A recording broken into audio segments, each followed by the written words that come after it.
ओम नमो भगवते वासुदेवाय नमः। नमस्कार, मेरे YouTube चैनल श्रद्धा में आप सभी लोगों का हार्दिक स्वागत है।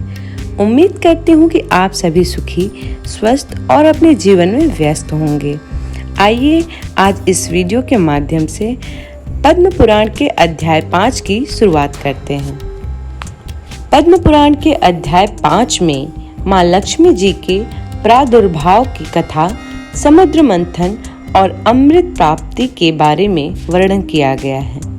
भीष्म जी ने कहा, मुने, मैंने तो सुना था माँ लक्ष्मी जी क्षीर समुद्र से प्रकट हुई हैं, फिर आपने यह कैसे कहा कि वे भृगु की पत्नी ख्याति के गर्भ से उत्पन्न हुई हैं? पुलत्स्य जी बोले, राजन, तुमने मुझसे जो प्रश्न किया है उसका उत्तर सुनो।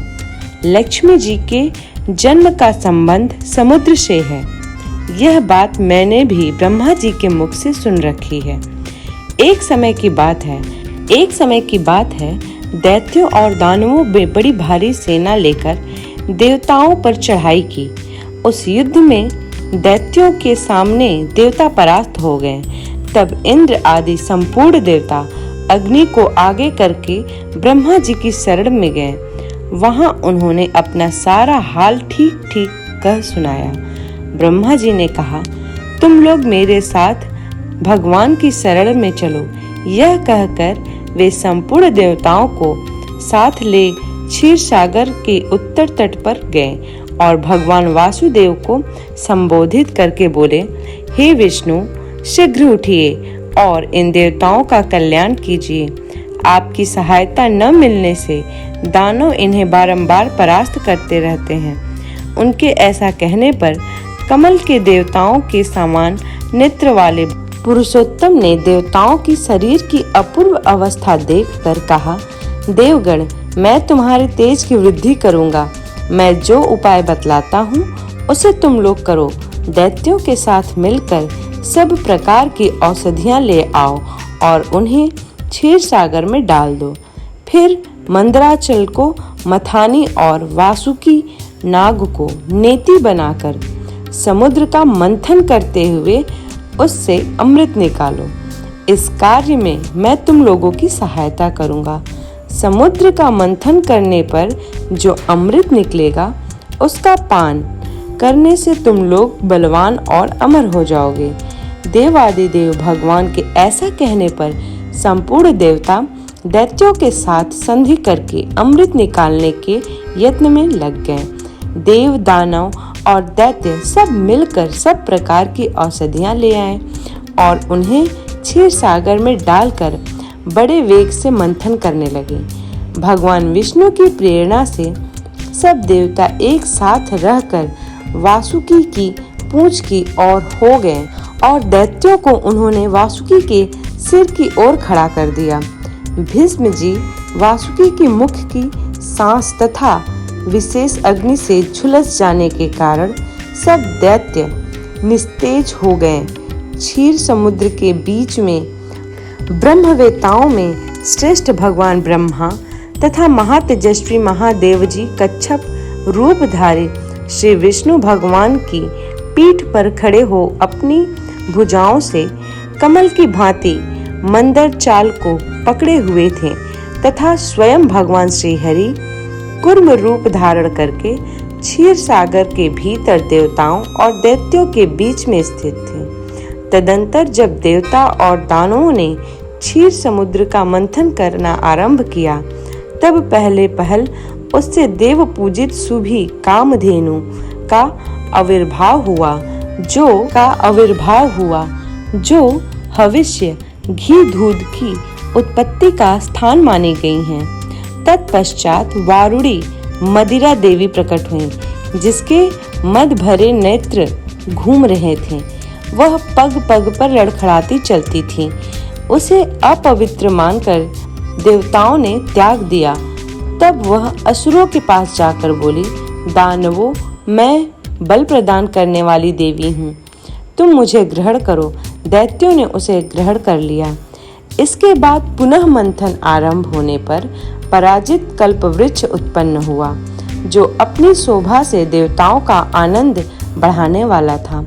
तदंतर 60 करोड़ अप्सराएं प्रकट हुईं, जो देवता और दानवों की सामान्य रूप से भोग्या हैं।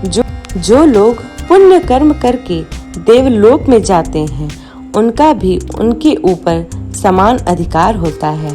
अप्सराओं के बाद शीतल किरणों वाले चंद्रमा का प्रादुर्भाव हुआ, जो देवताओं के आनंद प्रदान करने वाले थे। उन्हें भगवान शंकर ने अपने लिए मांगते हुए कहा, देवताओं, ये चंद्रमा मेरी जटाओं के आभूषण होंगे, अतः मैंने इन्हें ले लिया। ब्रह्मा जी बहुत अच्छा कहकर शंकर जी बात का अनुमोदन किया। तत्पश्चात कालकूट नामक भयंकर विष प्रकट हुआ। उससे देवता और दानव सबको भारी पीड़ा हुई। तब महादेव जी ने स्वेच्छा से उस विष को लेकर पी लिया। उसके पीने से उनके कंठ में काला दाग पड़ गया।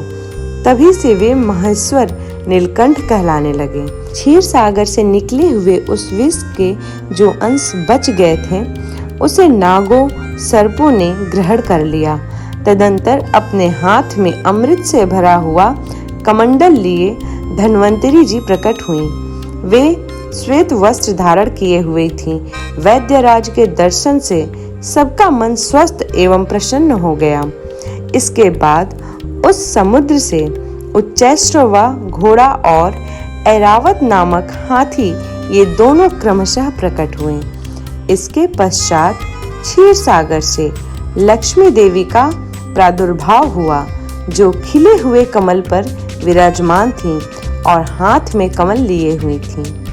उनकी प्रभा चारों ओर छिटक रही थी। उस समय महर्षियों ने श्री सूक्त का पाठ करते हुए बड़ी प्रसन्नता के साथ उनका स्तवन किया। साक्षात क्षीर समुद्र ने प्रकट होकर लक्ष्मी जी को एक सुंदर माला भेंट की, जिसके कमल कभी मुरझाते नहीं थे। विश्वकर्मा ने उनके समस्त अंगों के आभूषण पहना दिए। स्नान के पश्चात दिव्य माला और दिव्य वस्त्र धारण करके जब वे सब प्रकार के आभूषणों से विभूषित हुई, तब इंद्र आदि देवता तथा विद्याधर आदि ने भी उन्हें प्राप्त करने की इच्छा की। तब ब्रह्मा जी ने भगवान विष्णु से कहा, वासुदेव, मेरे द्वारा दी हुई इस लक्ष्मी देवी को आप ही ग्रहण करें। मैंने देवताओं और दानवों को मना कर दिया है, वे इन्हें पाने की इच्छा नहीं करेंगे। आपने जो स्थिरता पूर्वक इस समुद्र मंथन के कार्य को संपन्न किया है, इससे आप पर मैं बहुत संतुष्ट हूँ। यह कहकर ब्रह्मा जी लक्ष्मी जी से बोले, देवी, तुम भगवान केशव के पास जाओ। मेरे दिए हुए पति को पाकर अनंत वर्षों तक आनंद का उपभोग करो। ब्रह्मा जी के ऐसे कहने पर माँ लक्ष्मी जी समस्त देवताओं के देखते देखते श्री हरि के वक्ष स्थल में चली गईं और भगवान से बोली, देव, आप कभी मेरा परित्याग न करें। संपूर्ण जगत के प्रियतम, मैं सदा आपके आदेश का पालन करती हुई आपके वक्ष स्थल में निवास करूंगी। यह कहकर माँ लक्ष्मी जी ने कृपापूर्ण दृष्टि से देवताओं की ओर देखा।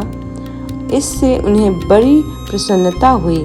संपूर्ण जगत के प्रीतम, मैं सदा आपके आदेश का पालन करती हुई आपके वक्ष स्थल में निवास करूंगी।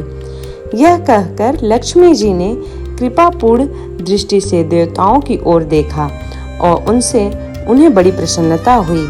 इधर लक्ष्मी जी से परित्यक्त होने पर दैत्यों को बड़ा उद्वेग हुआ। उन्होंने छटपटाकर धन्वंतरी के हाथ से अमृत का पात्र छीन लिया। तब विष्णु जी माया से सुंदरी स्त्री का रूप कहा, यह अमृत का कमंडल मुझे दे दो। उस त्रिभुवन सुंदरी रूपवती नारी को देखकर दैत्यों का चित्त काम के वशीभूत हो गया। उन्होंने चुपचाप वह अमृत उस सुंदरी के हाथों में दे दिया और स्वयं उसका मुंह ताकने लगे। दानवों से अमृत लेकर भगवान ने देवताओं को दे दिया और इंद्र आदि देवता तत्काल उस अमृत को पी गए। यह देख दैत्यगण भांति भांति के अस्त्र शस्त्र और तलवार हाथ में लेकर देवताओं पर टूट पड़े, परंतु देवता अमृत पीकर बलवान हो चुके थे। उन्होंने दैत्य सोना को परास्त कर दिया। देवताओं की मार पड़ने पर दैत्यों ने भागकर चारों दिशाओं की शरण ली और कितने ही पाताल में घुस गए। तब संपूर्ण देवता आनंद मग्न हो शंकर चक्र और गदा आदि धारण करने वाले भगवान श्री विष्णु को प्रणाम करके स्वर्गलोक को चले गए। तब से सूर्य देव की प्रभा स्वच्छ हो गई। वे अपने मार्ग से चलने लगे। भगवान अभिदेव भी मनोहर दीप्ति से युक्त हो प्रज्वलित होने लगे तथा सब प्राणियों का मन धर्म में संलग्न रहने लगा। भगवान विष्णु से सुरक्षित होकर समस्त त्रिलोकी श्री संपन्न हो गई। उस समय समस्त लोकों की धारण करने वाली ब्रह्मा जी ने देवताओं से कहा, देवगण, मैंने तुम्हारी रक्षा के लिए भगवान श्री विष्णु को तथा देवताओं के स्वामी उमापति महादेव जी को नियत किया है। यह कहकर भगवान ब्रह्मा अपने धाम चले गए। उनके जाने के बाद इंद्र ने देवलोक की राह ली। तत्पश्चात श्रीहरि और शंकर जी भी अपने अपने धाम वैकुंठ एवं कैलाश जा पहुँचे। तदंतर देवराज इंद्र तीनों लोक की रक्षा करने लगे। महाभाग इस प्रकार लक्ष्मी जी क्षीर सागर से प्रकट हुई थीं। यद्यपि वे सनातनी देवी हैं, तो भी एक समय भृगु की पत्नी ख्याति के गर्भ से भी उन्होंने जन्म ग्रहण किया था। उम्मीद करती हूँ कि आज का यह अध्याय आप लोगों को पसंद आया हो। यदि ये वीडियो पसंद आई हो तो वीडियो को लाइक करें, चैनल को सब्सक्राइब करना ना भूलें। इसी प्रकार के वीडियो को प्राप्त करने के लिए चैनल को जरूर सब्सक्राइब करें।